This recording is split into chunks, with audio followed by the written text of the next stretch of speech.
Knowles on the News. Susan Knowles.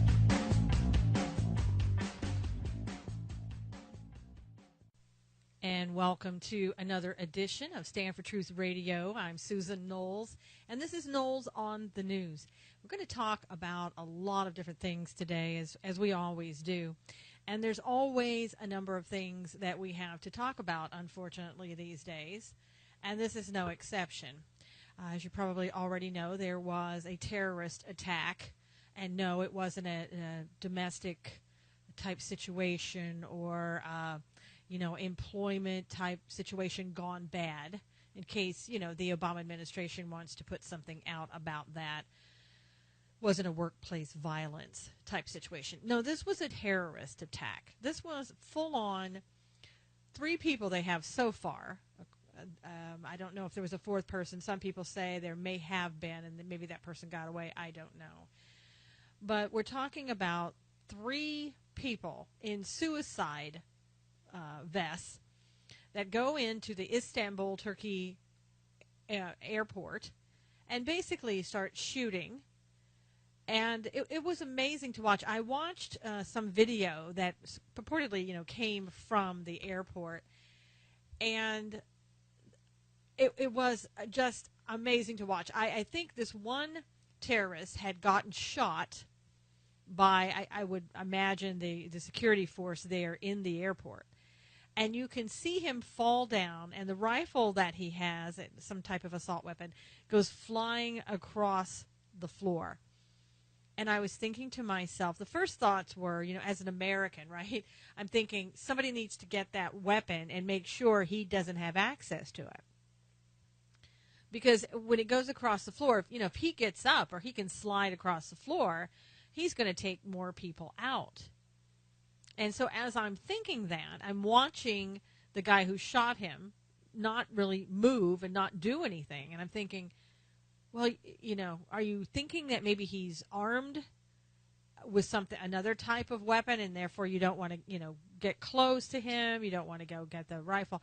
And then all of a sudden, it dawned on me, oh my God, well, the reason he's not moving towards the guy or the weapon is because he probably believes this guy has a suicide vest. And in that split second, when I'm thinking that, I'm watching the guy who shot the terrorist start to run with all of his might away from where the terrorist is laying on the floor. And at this point, that terrorist is sitting up, and you can tell that he's wounded, and he's not really trying to get up. And so in the next split second, he blows himself up.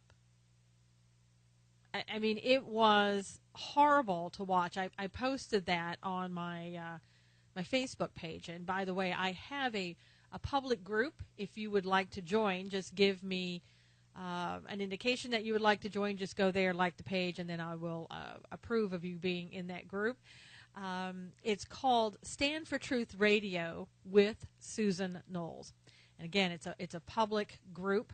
So anybody can join, but I do have to approve those that join.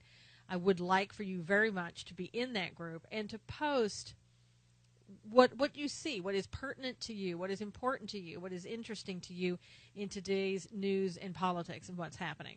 Because I think the more that we have people in a group of like-mindedness, the more that we can see what's going on, come up with solutions so that all of us don't feel like we're sort of sitting around on our own and all alone, as it were, fighting whatever is coming. And I say whatever is coming, it's basically already here. I mean, we have an administration, as everybody knows, who is not willing here in the United States to even say radical Islam. I think he finally did when his back was against the wall. And when I say he, I'm talking about Obama. But we see more and more of this around the world, and the same is going to occur here because we know that there are terrorist cells here in the United States as well. And yet we're always so reactive, not proactive. We don't try to go in and find these people and get them out of here or arrest them. I mean, I suppose we could say, oh, yes, we do. That's what the FBI does. Well, okay. I haven't seen any arrests. I know there is a terrorist list with names on it. I haven't even seen that. I mean, your name could be on it. My name could be on it. Anybody that you know could be on it. And yet the FBI won't release that information to us because we don't have a right to know, right? We don't have a right to defend ourselves against people like what we saw yesterday in Istanbul. I mean, it's really ridiculous. And I understand, I'm sure the argument is, well, the security of America is at stake and therefore we can't show you the list. Well, see, I don't believe that.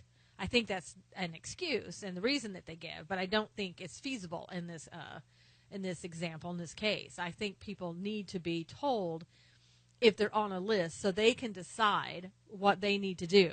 But, we've gone into this, it's Big Brother. We're going to tell you what you need. We're going to tell you what you should do. You don't need to worry about it. You don't need to think. Go about your business. Do your job. Earn us tax dollars if that we can have and spend.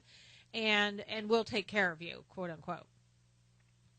And we know that that doesn't work. It really doesn't work. And it's becoming more and more obvious to a lot of people, but there are still those who believe, okay, the government has this. That nothing like we saw in Istanbul yesterday could ever happen here. Oh, no, that's not going to happen here. And I find it very interesting that they were attacked on I think it was the very day that they signed that agreement with Israel, basically to say, we're friends again and let's put all the past behind us and, hey, we're sorry for things that have happened in the past. Let's do business together. Let's, be friends again, basically. And then this attack occurs. And 46 people so far is the count of how many people were killed. It doesn't include the 3 people that were killed, the terrorists that blew themselves up or whatever.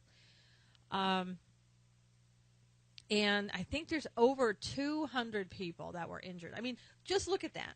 3 people did that much damage. 3 people. And yet here in the United States, what are we trying to do? Well, we're trying to take your ability to defend yourself away. And I'm sure the administration would say, oh, no, that's not true. We're just trying to ban assault weapons and AR-15s. That's all we're trying to do. We're not trying to actually get rid of your Second Amendment rights. But you people in California, we're going to start counting the number of bullets that you get. That's what they're hoping to do. And we're going to have you register with the DOJ when you go in and purchase bullets. That information is going to go to the DOJ and it's going to go in a database. But don't worry about that. We're not trying to infringe on your Second Amendment rights at all.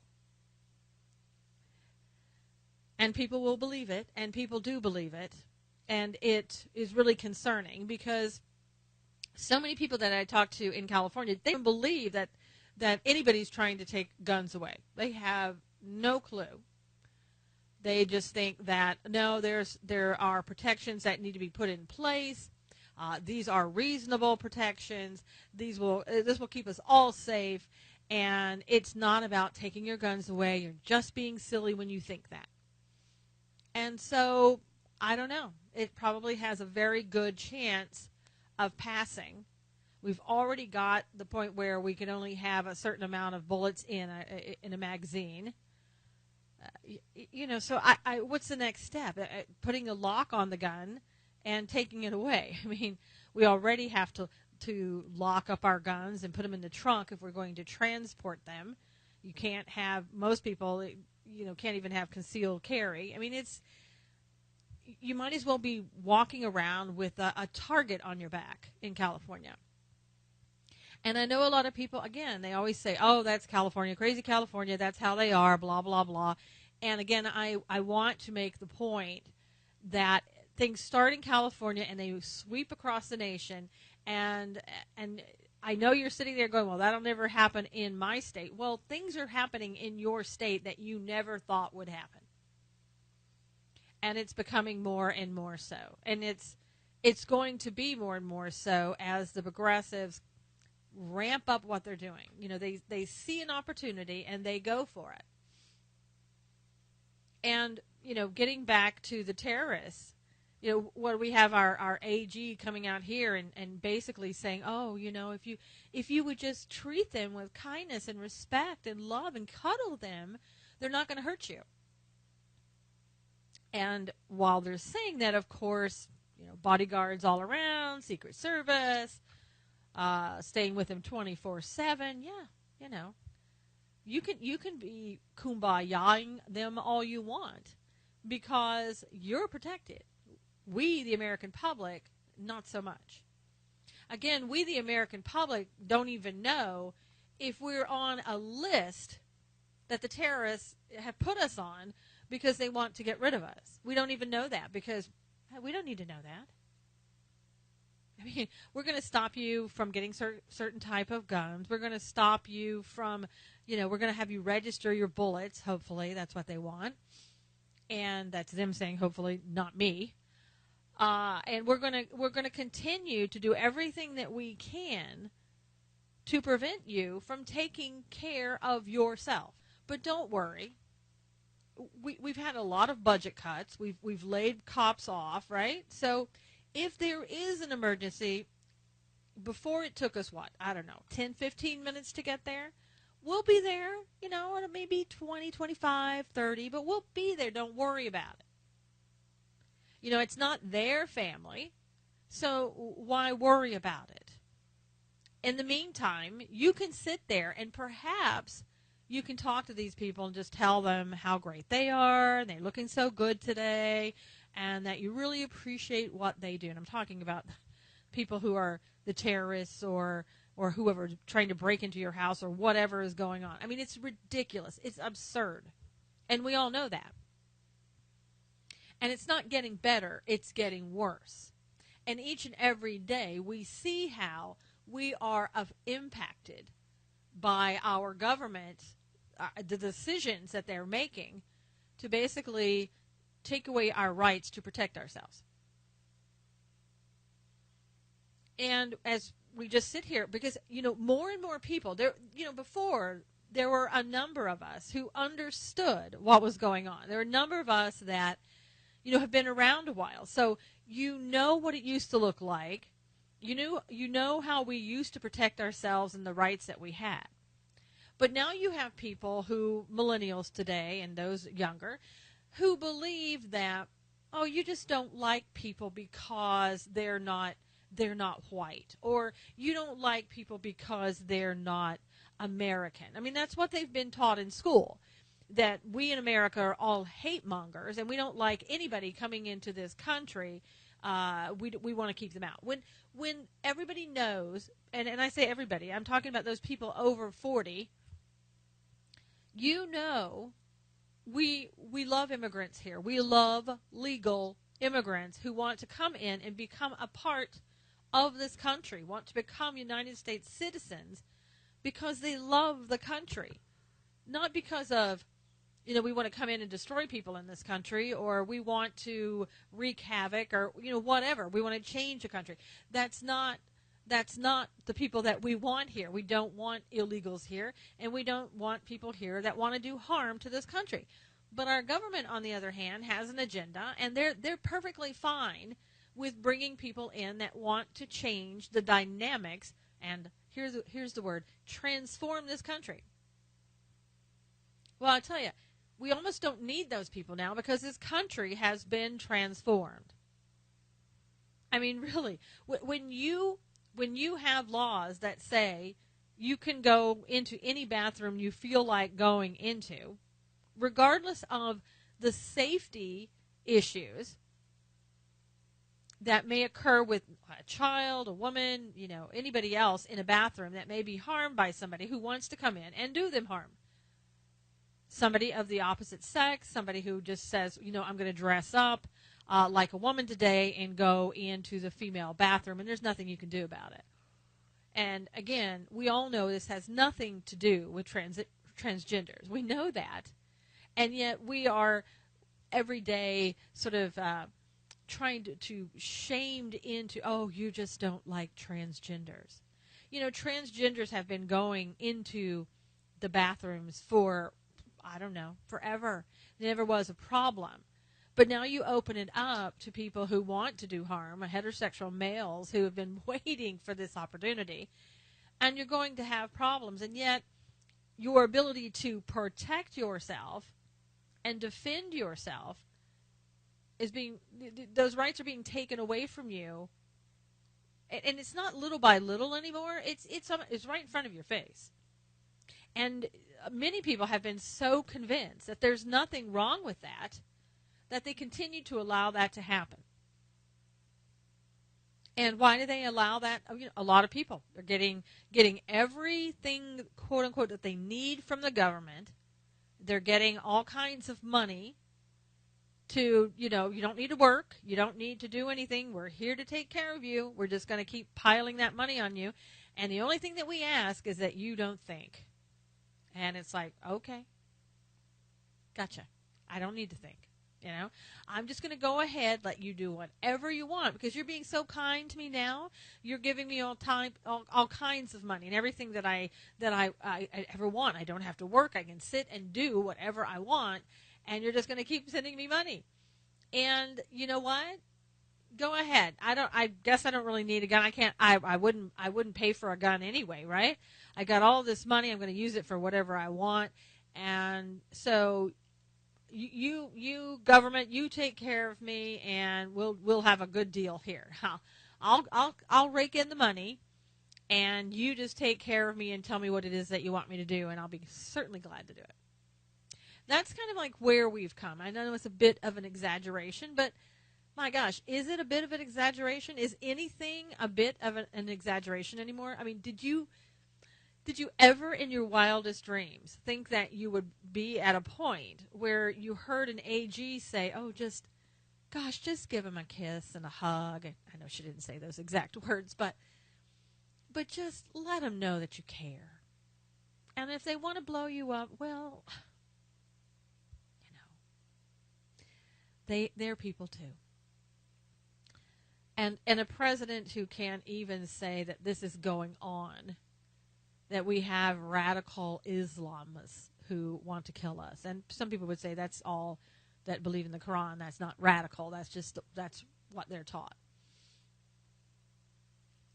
And we continue in the United States to just ignore what's happening. Now, I read a Breitbart article, and these days, used to, I believed Breitbart, and everything that they wrote, I thought, that they pretty much, they researched everything, they know what they're talking about, they're a pretty reliable source.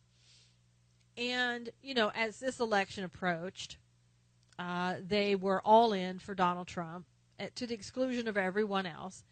And I don't have a problem with that, as long as they say, hey, I want you to know, we are all in for Trump, and we're going to trash all the other candidates. I've got no problems with that. But don't sit and pretend that you're, fair and balanced, if you will, when you're not. That's the part that bothers me. But anyway, back to what I read. I read that there are things going around in the terrorist world, and they're informing the terrorists, go where a lot of white people are to blow them up and attack, because you don't want to be seen as racist, because that's going to impact what it is that you're trying to do. I mean, if that doesn't make your head spin, if that's true, how crazy is that? I mean, this whole racism thing has gotten so out of hand now that the terrorists are buying into it, and the terrorists, they don't. Oh my gosh forbid, that we would ever be considered to be racist. We can't have that. I mean, we're terrorists, for God's sakes. We can't be racist. That's horrible.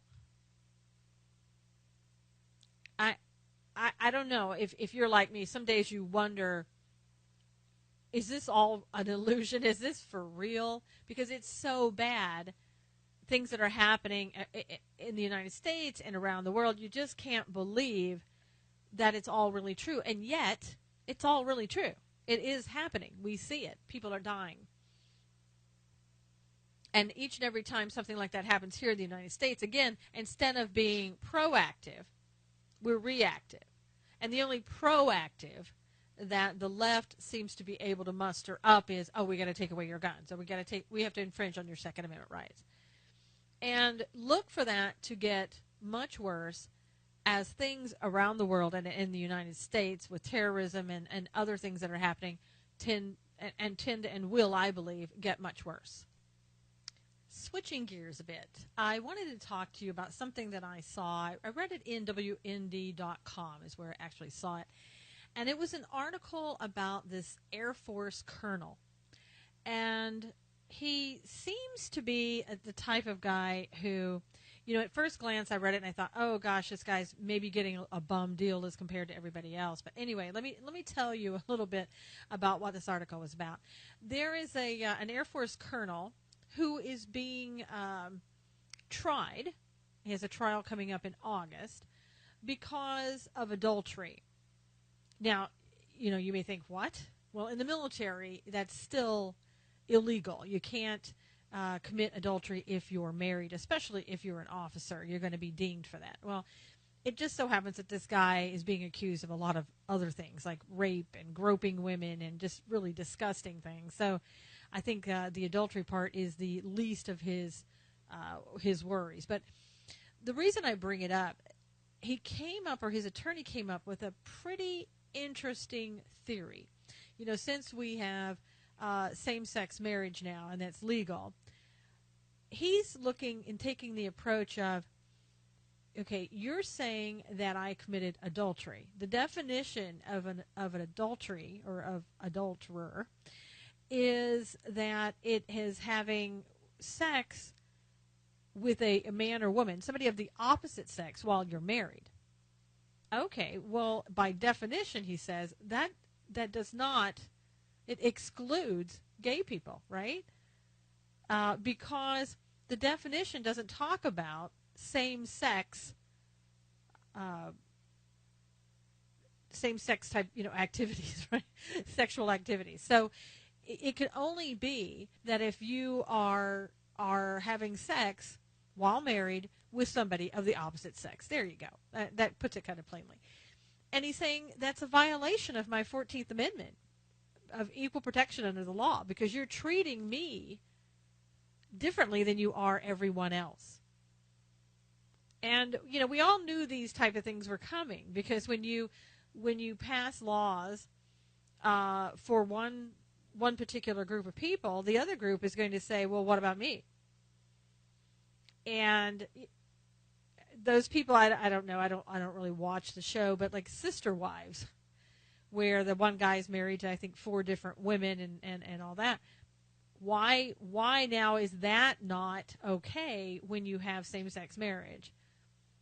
Who defines now what marriage is? I mean, it's not even defined under the Constitution of what marriage really is, and yet we are able to say, well, we're going to define it for you. I don't know.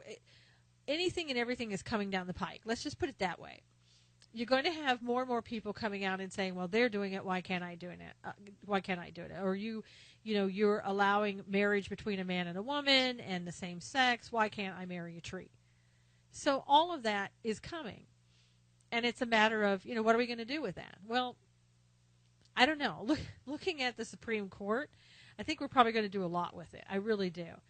As I've told you before, years ago when I was in law school, the third pick for Supreme Court justice that year was Justice Anthony Kennedy. And we were all kind of nervous about that. I mean, I think what happened, the first 2 that were not allowed in, they were the most conservative ones. And then we whittled it down. Okay, let's look for a moderate. And we came up with Justice Kennedy. And at the time, from what I knew about him, he was more leaning towards the right than he was a moderate. But he was still a moderate, and everybody knew that. So everybody kind of thought, well, he's going to be, maybe the swing vote, or he'll go with the conservatives, so that we won't have to worry too much about that. Well, Justice Kennedy has changed over time. And in the way I look at it, especially with the same-sex issues, he is more often than not siding with the left. And he did that just the other day in the Supreme Court case concerning the same-sex, not the same-sex, but the abortion issue that came down in Texas, where Texas had tried to put a lot of restrictions on abortion clinics. Restrictions like they have to be clean, they have to be done by doctors. The doctors need to have an ability to go to different hospitals in case something goes wrong, to admit their patients, whatever. So you and I both know that Texas was doing that in order to get a lot of the abortion clinics closed. And I say, way to go, Texas, okay? And a lot of them did close because they couldn't afford to abide by the restrictions. And according to them, that meaning the clinics, they're saying, a lot of hospitals don't want us to be associated with them. Well, yeah, no doubt. But so that it was hard for them to get what Texas was asking them to do. And so we have the ruling of the Supreme Court say, Texas, you went too far. You shouldn't have done that. You can't ask for, sterile instruments, being facetious again, but you can't ask for cleanliness and having people associated with the hospitals and making sure that doctors actually are the ones that are performing the abortions. How dare you? You can't do that. It's too restrictive. We want these babies killed, and by gosh, we're going to do this just as fast and efficiently as we can. It doesn't really matter if we put anybody's life in danger from being unclean. I don't know. That's my cynical way of looking at it today, because I think the issue with abortion is so horrible. I mean, I don't know about you, and people, of course, they don't want to see this because it would be, oh my gosh, you're right, it's murdering a baby. I mean, I've seen the babies still inside the sacks, and of course on the outside because they've been aborted, and their whole bodies in there. You can't deny that this is a human being. It has all the parts of being a human being. And yet we sit here and go, nah, it's not a human being. It's not a human being until, let's see, I don't know. Even taking its first breath on the outside, does that make it a human being at that point? Otherwise, we can just snap its neck off while it's still inside the birth canal, and that's okay.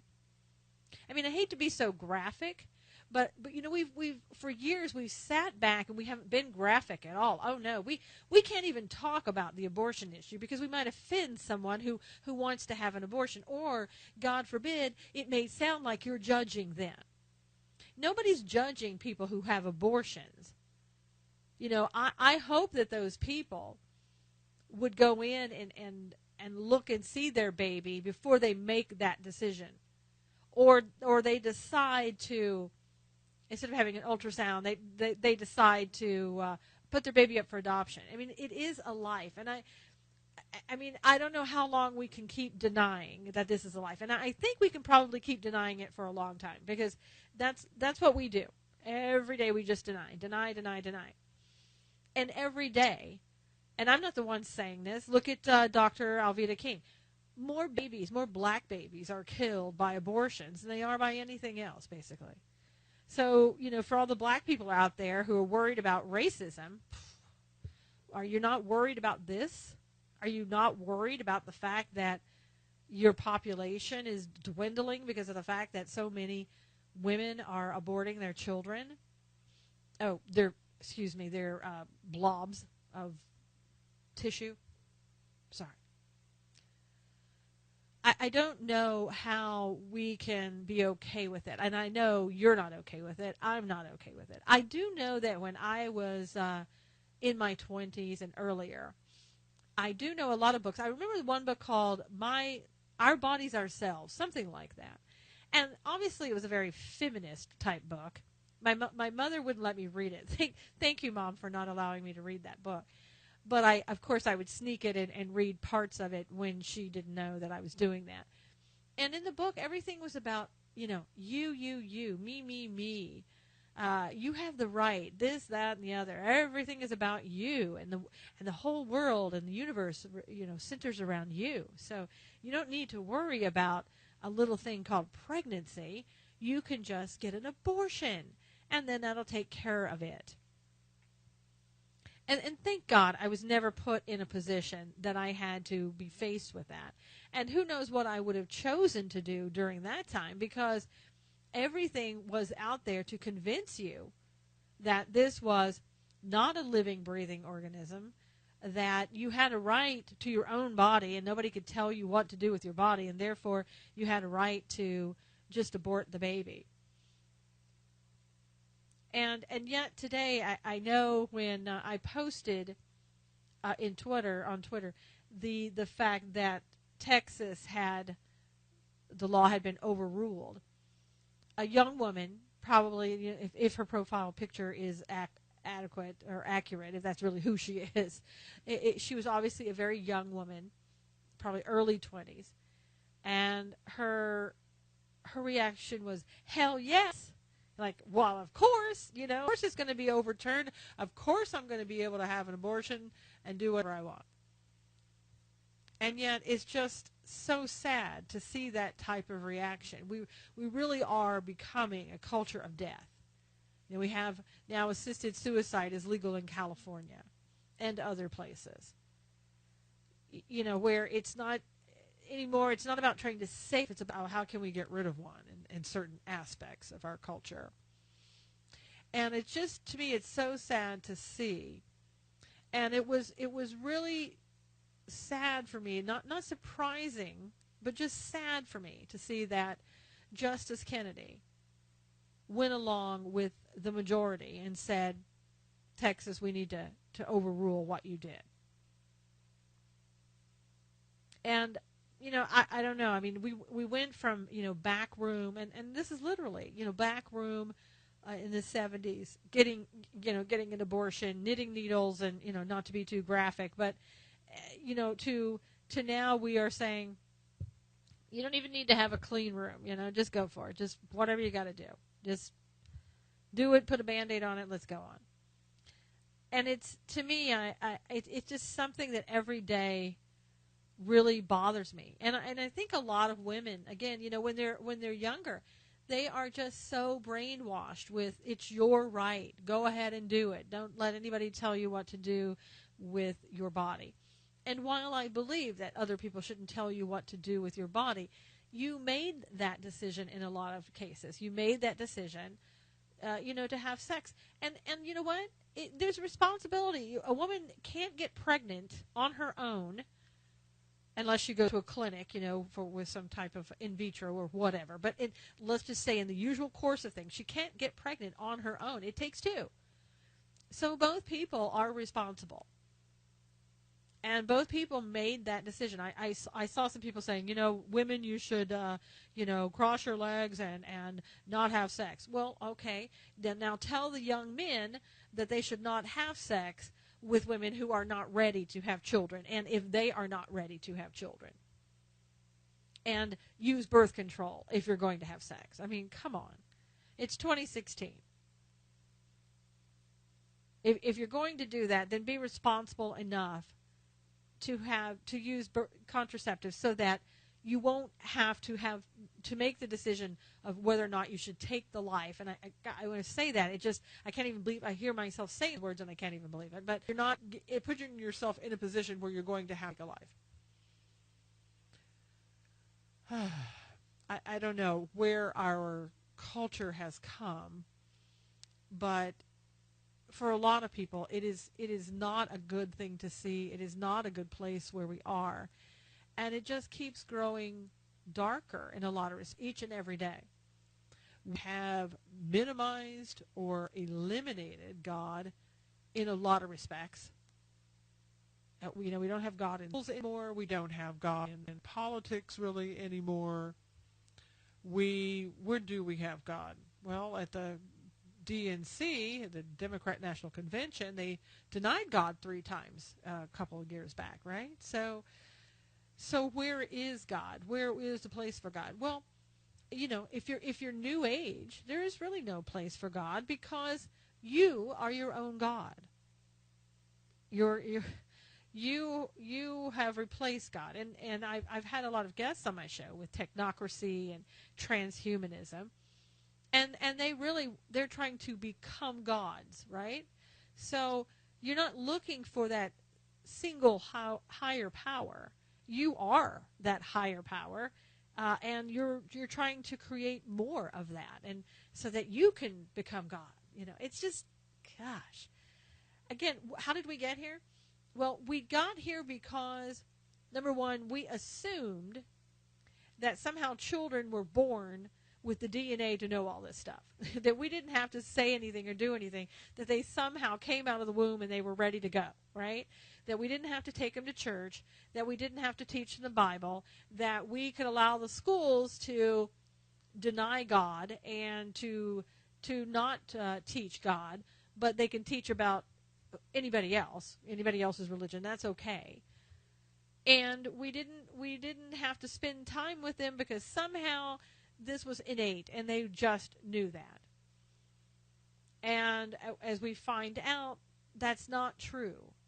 You have to teach children. That's why your parents, right? If they didn't need parents, there wouldn't be a need for you. And I think a lot of parents feel, well, need for me now.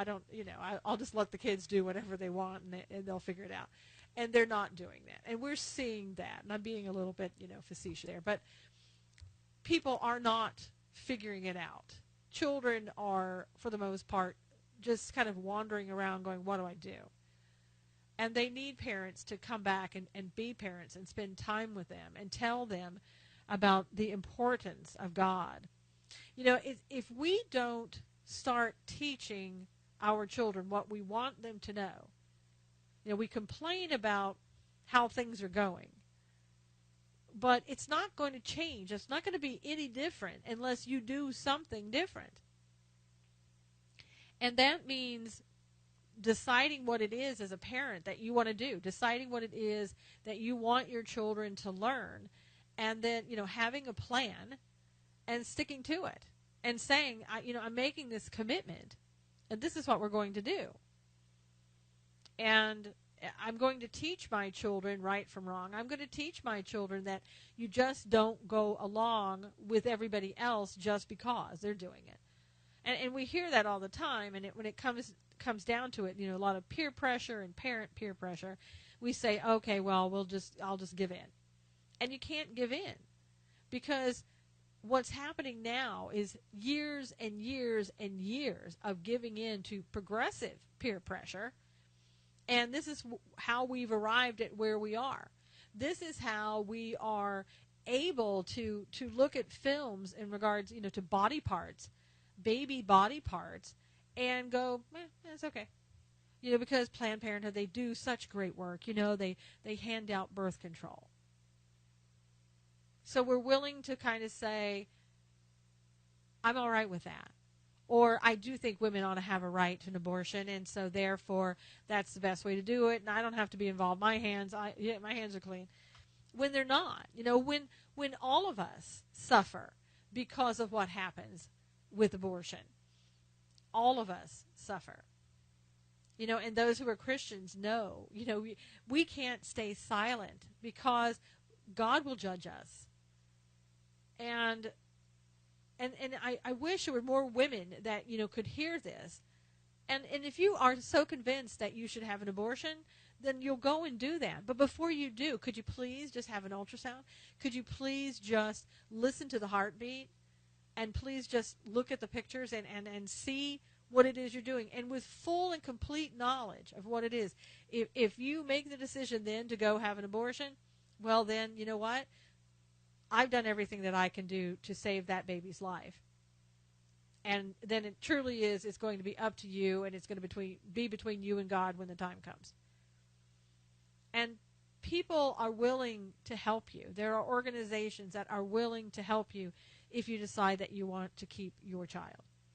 And I hope that more and more people will start to wake up to see how they're being used, really, by the administration, by Planned Parenthood, by those who have an agenda to get rid of the family, to transform America.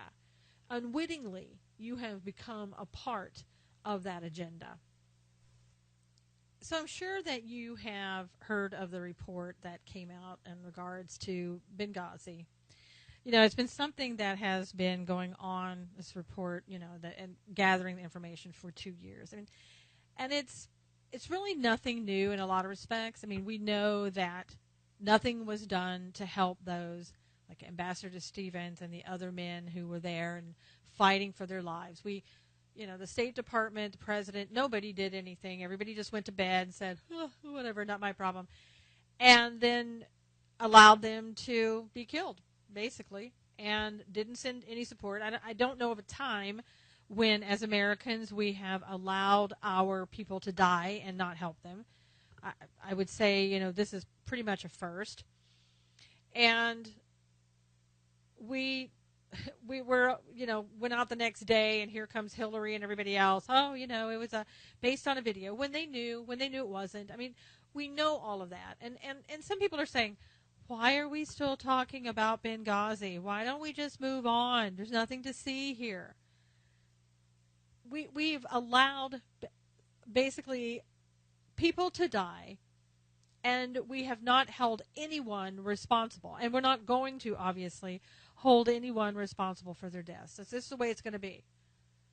It boggles the mind how this could have happened and how people are so okay with it. And Hillary's like, people have been doing this to me for years, come on. We just need to move on. Put this behind us. I said a long time ago, what difference does it make? Apparently it made no difference. Apparently she's right. Made no difference. But it's just so sad to know after all these years that, nothing's going to happen. And the Democrats came out with their own little report. Yeah, there were some problems, whatever, blah, blah, blah, blah. La, la, la. Move on. And all of it now is just seen as something for an election year, and we're not willing to hold anybody responsible. If that were somebody in the military that had done that and just decided, you know what, I'm not going to go helping. I'm not going to go get our men or women out. I'm just going to leave them. I'm going to let them die. I don't really care. Because it's an election year, or they wouldn't say that, but, I'm getting promoted. I'm up for promotion this year, and I don't want to screw that up, so I don't want to take a chance of maybe going in there and doing something wrong or, whatever. That military person would have been up for court-martial. You and I both know that. And yet, because it's Hillary Clinton, the Teflon woman, it just bounces off of her and she moves on and is still running for president. Amazing. It really, if you look at it, it truly is amazing. You have to say that the Clintons have led this life, this charmed life, seemingly, where they can commit any atrocity they want and nothing's going to happen. Nothing. They're going to go on and for them, they hopefully want to get back into the White House and be back in control of the whole United States again. It boggles the mind, and it boggles the mind of how did we get here? How did we stop holding people accountable? For a long time, celebrities, they're not held accountable for anything. Look at Robert Downey Jr. Fortunately, he turned out to be a good case so far. Keep your fingers crossed. But, how many times did he not have to go to prison when he was doing all kinds of things, and we just gave him a pass because, well, he's a celebrity? And it's not about race. It is about your celebrity and how much money you have and how much power you have. That's what it's about. That's what it's always been about. And it's just seemingly gotten worse. And I think one of the saddest things, and I'm sure, this will be just my opinion, and everybody else will say, oh, it's no big deal. But I was reading this article. Let me see if I can find this really quickly and pull it up. And it's the New Yorker, and they did an interview with Ambassador Stevens' sister. and I believe her name is Dr. Ann Stevens. She's been the family spokesperson since he died, and she's the chief of pediatric rheumatology at Seattle Children's Hospital. And she talked about how when, Ambassador Stevens was young, he was fascinated by the Middle East. And he would dress up as Lawrence of Arabia with a towel and a pot atop his head. And he served in the Peace Corps in Morocco before joining the Foreign Service. And he served twice in Libya before his final posting there, and as well as Damascus, Cairo, and other places. And they asked her, we had to have that nice little setting first, right? He just loved the Middle East and the people of the Middle East. So we're setting the stage here. And then the question is, whom do you fault for the lack of security? Okay, so we know there's a lack of security. Whose responsibility is the security? Okay, I would say State Department and Obama. Okay, but that doesn't matter, obviously. So whom do you fault for the lack of security that resulted in the death of your brother in Benghazi? And she says, and again, here, to me, this is like the most pathetic part. You're getting the sister to come out and speak, and here's the agenda. Here's what she says. It is clear in hindsight that the facility was not sufficiently protected by the State Department and the Defense Department. Okay, again, State Department, Hillary Clinton. But what was the underlying cause? Perhaps, okay, now here we go. Let's get the blame off of the State Department and the Defense Department. And I'm looking at it's just the State Department because that's where the go ahead, the orders come from. You either go do it or you don't do it. It comes from the State Department, okay? But no, perhaps, she says, if Congress, the majority-run GOP Congress, had provided a budget. Okay, when did the Democrats have a budget in the past 8 years? When? Perhaps if Congress had provided a budget to increase security for all missions around the world, then some of the requests for more security in Libya would have been granted. Certainly, the State Department is under budgeted. See, it's not Hillary's fault. The State Department is under budgeted. And she says, I do not blame Hillary Clinton or Leon Panetta. They were balancing security efforts at embassies and missions around the world, and their staffs were doing their best to provide what they could with the resources they had. The Benghazi mission was understaffed. We know that now. But again, Chris knew that. It wasn't a secret to him. He decided to take the risk to go there. It is not something they did to him. It is something he took on himself. Oh my gosh.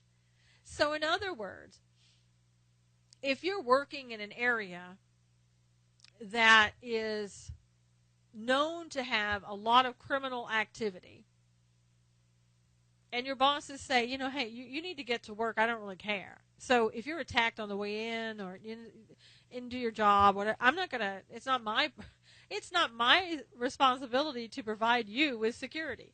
I mean, think about that. How many businesses would still be in business or not under criminal investigation if they were to say to their employees, there's all kinds of crime around here, and I don't really care. It's not my responsibility to protect you. And after all, we're kind of under budgeted. I mean, the least they would be responsible perhaps to do is to walk out and meet those people and escort them in, or add a couple of extra security people, something. The publicity would be so bad that even if they weren't required to do anything, they would, because it would just be so bad. But yet, here we have, the sister of a man who went over to serve. And yeah, I'm sure he knew there was security wasn't as great as it could be, but I don't think, could be wrong, but I don't think he went in saying, if I get killed, it's okay. If I get tortured, killed, whatever. I'm all right with that. I honestly don't think that anybody goes into a job saying that. Now, maybe they do. I could be wrong, but I don't think so. I think he probably just was thinking, well, yeah, we're a little bit down in security, but we have other people, and we have other people nearby, and if something happens, we have the military to come to the rescue, like they always have in our history in America. They've always come to the rescue. So I don't need to worry about that. But I don't think it was, well, it's okay. I'm okay with that.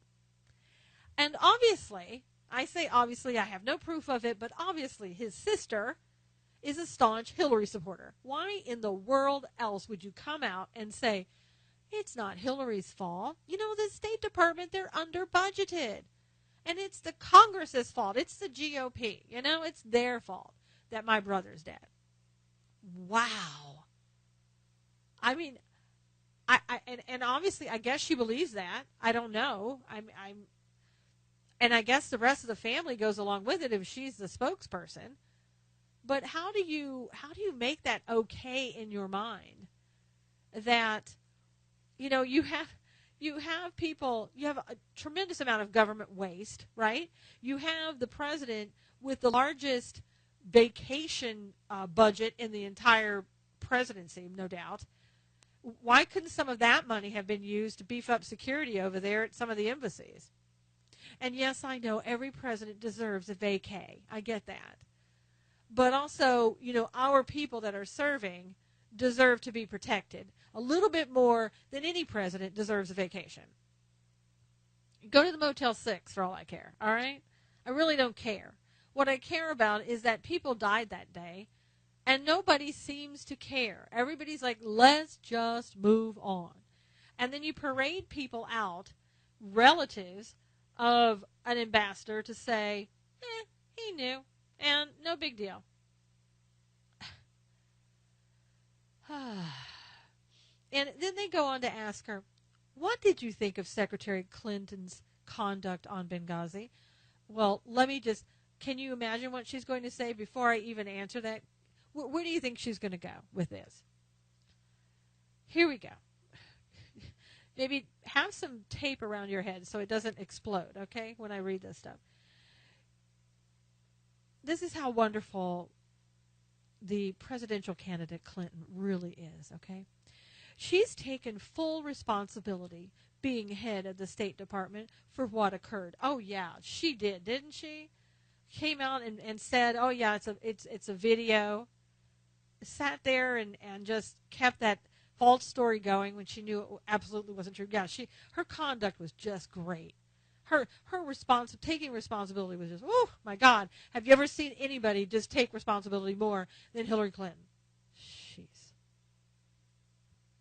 She took measures to respond to the review board's recommendations. Yeah, but she didn't take steps to try to protect those that got killed. Now, did she? She established programs for a better security system. Really? Was that during the time that she was putting Americans at risk because of her emails not being secure, or what part was that? Now, and she goes on to say, this is Dr. Stevens' sister, part of being a diplomat is being out in the community. Okay, how would she know that? She's a doctor of... I don't know, suddenly these don't sound like her words, do they? She goes on to say, we all recognize that there's a risk in serving in a dangerous environment. Chris thought that was very important, and he probably would have done it again. Yeah, I'm sure he would have. Knowing that he would have been perhaps tortured and killed, I'm sure he would have volunteered. He would have said, gosh, give me more of that. I really want that. And then his sister goes on to say, I don't see any usefulness in continuing to criticize her. It is very unjust. Yes, it's very unjust. Why are we criticizing poor Hillary? Wow. I mean, look at this. If the sister of the murdered ambassador comes out and is willing to say how wonderful Hillary is, shouldn't we then listen to her? Shouldn't we then give Hillary another pass? Shouldn't we just let this go? And then they ask her, after years of congressional investigations, do you feel that your brother's death has been politicized in Washington? Yes, exclamation point. Definitely politicized. Every report I read that mentions him specifically has a political bent, an accusatory bent. Whew. One point that seems to be brought up again and again is the accusation that the attack was a response to the video. I could understand why that conclusion would be made because it was right after the attack on the U.S. Embassy in Egypt. But frankly, it doesn't matter. So it doesn't matter. What difference does it make, right? But frankly, it doesn't matter that was the thinking that night about why the attack occurred. It's irrelevant to bring that up again and again. It is done purely for political reasons. Wow. Really? I mean, for the American public, it's not done for political reasons. The American public is upset that people were killed that night, that people were abandoned, that the Secretary of State and the President of the United States allegedly went to bed and just allowed those people to stand there believing that help was coming. Any minute, the Americans are going to come and save us. But that didn't happen. And they stood there and they fought to their death. I don't know about you, but for me it's not political. For me it is people died because of irresponsibility, in my opinion, and nobody did a darn thing about it. And obviously nobody's going to do anything about it now. Let's just move on. Let's quit criticizing poor Hillary. Because gosh knows, she's such a wonderful person, and we should never criticize her. She's been amazing. And then here we go back to Congress. It would be much more useful for Congress to focus on providing resources for security for all State Department facilities around the world. And she says, and says a few more things. I would love to hear they are drastically increasing the budget. I don't know. I don't know about you, but sometimes my head just spins with this stuff. I really, I don't know how these people sleep at night. And I heard Hillary talking about people sometimes, they just don't trust me. And I don't know why that is, but it hurts my heart. And she was saying, I don't deliberately choose my words. I just think about what I'm going to say because it has such an impact. But it's not that I'm thinking up lies or anything like that when I deliberately choose my words. It's one of those days where I know I'm being facetious in a lot of respects, but some days you just can't take it. You just can't believe that this is what our reality has come to. That the reality is so far off of the norm that it's like almost that if you don't laugh about it or make fun of it, you're just not going to be able to handle it. I mean, really, how much more are people willing to take? I look in the news. I search desperately through the news to find good news, and I'm really not finding it. It's becoming like looking for a needle in a haystack. There's so much out there that's bad that is going on and being reported all the time that you just can't find the good news. We got to start looking for the good news, people. We really do. I mean, we have to in order to keep our sanity intact, right? I wanted to just let you know, we're going to probably have a rerun for our July 4th show, which is Monday, and that's usually our Stand for Truth radio show. But I wanted to wish you a happy 4th of July. I wanted to say, please stay safe, enjoy yourself, but unfortunately in these times, I think you're going to have to remain vigilant while you're having a good time, because we have enemies out there and enemies that our government is not willing to talk about.